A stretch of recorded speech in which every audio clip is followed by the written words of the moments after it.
Hello friends, welcome back to my channel Learning Edward. Today we will discuss about important revolution related to agriculture। यानी आज की इस class में हम कृषि से संबंधित महत्वपूर्ण क्रांतियों के बारे में चर्चा करेंगे। ये तो यदि आप चैनल पर नए हैं और अब तक आपने चैनल को सब्सक्राइब नहीं किया है तो प्लीज़ चैनल को अभी सब्सक्राइब कर दो ऐसी ही इंटरेस्टिंग और हेल्पफुल वीडियोस के लिए जो कि आपको किसी भी कॉम्पिटिटिव एग्ज़ाम में हेल्प करेगी। तो चलिए आज की क्लास को शुरू करते हैं। तो सबसे पहले हम देखेंगे कि किसी भी चीज़ में क्रांति क्यों होती है। तो क्रांति का अगर हम सीधा मतलब देखेंगे तो क्रांति का मतलब विद्रोह होता है।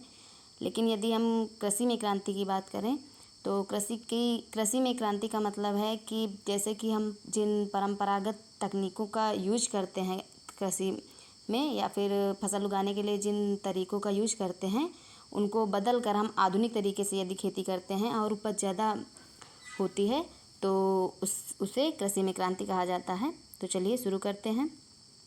तो सबसे पहले देखेंगे हम हरित क्रांति।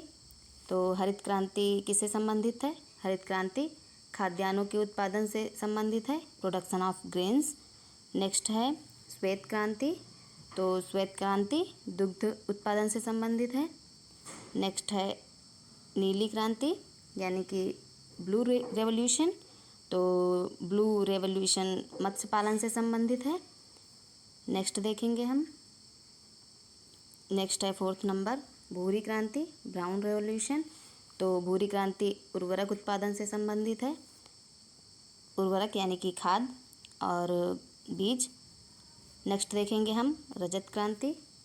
रजत क्रांति अंडा उत्पादन से संबंधित है, एग प्रोडक्शन से।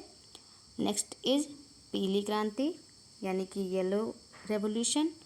तो पीली क्रांति तिलहन या तेल वाली जितनी भी फसलें हैं उनसे संबंधित है पीली क्रांति। नेक्स्ट हम देखेंगे कृष्ण क्रांति, कृष्ण या काली क्रांति। तो खनिज तेल या पेट्रोलियम के जितने भी उत्पाद हैं उनके उत्पादन में बढ़ोतरी के लिए कृष्ण क्रांति या काली क्रांति है। और नेक्स्ट हम देखेंगे लाल क्रांति।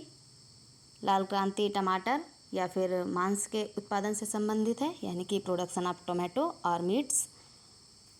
नेक्स्ट गुलाबी क्रांति जो कि प्याज और झींगा मछली के उत्पादन से संबंधित है।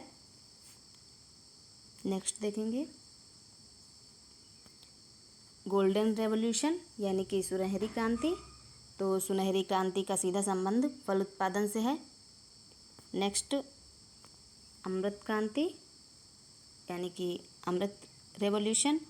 तो अमृत रेवोल्यूशन का सीधा संबंध नदियों को जोड़ने की परियोजना से है कि जितनी भी नदी हैं आपस में, गंगा नदी है और दक्षिण भारत की जितनी नदी हैं उनको आपस में जोड़ने का कार्यक्रम अमृत क्रांति के तहत किया गया।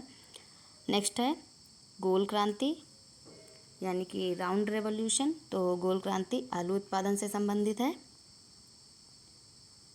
नेक्स्ट हम देखेंगे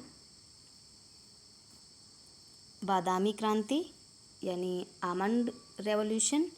तो बादामी क्रांति मसाला उत्पादन से संबंधित है।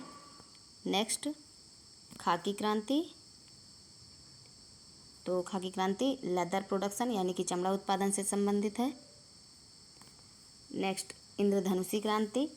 तो इंद्रधनुषी क्रांति यानी कि रेनबो रेवोल्यूशन। जितनी भी कृषि संबंधित क्रांतियां हैं उन सभी का समग्र कृषि से संबंधित समग्र क्रांति इंद्रधनुषी क्रांति है।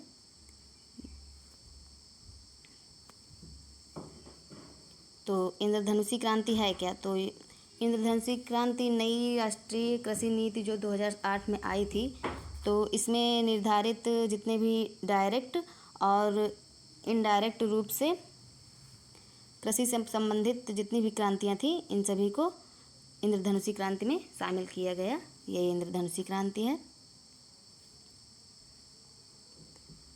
तो इन क्रांतियों के बारे में थोड़े से इम्पॉर्टेंट फैक्ट्स जो आपकी परीक्षा में पूछे जाते हैं ये भी इम्पॉर्टेंट हैं। तो चलिए देखते हैं।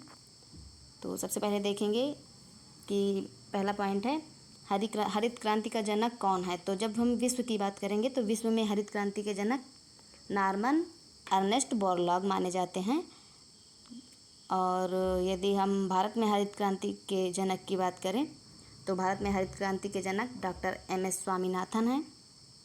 और भारत में हरित क्रांति की शुरुआत 1967 में हुई थी, जो मैंने यहाँ गलती से टाइप कर दिया है। ये भारत में हुआ था MS स्वामीनाथन के द्वारा 1968 में। तो नेक्स्ट है भारत में श्वेत क्रांति के जनक। तो श्वेत क्रांति के जनक वर्गीज कुरियन को माना जाता है। और जो श्वेत क्रांति है उसको ऑपरेशन फ्लड के नाम से भी जाना जाता है। सो फ्रेंड्स, आज की वीडियो में बस इतना ही। मिलेंगे नेक्स्ट वीडियो में कुछ और इंटरेस्टिंग जानकारी के साथ। तो यदि जब तक के लिए आपको क्लास पसंद आए तो प्लीज़ क्लास को लाइक शेयर करना मत भूलिएगा। और आपका कोई डाउट और आपका कोई सुझाव हो तो प्लीज़ कमेंट बॉक्स में आप टाइप कर दीजिएगा। At the end of the class, as I always say, be happy, be healthy and be safe.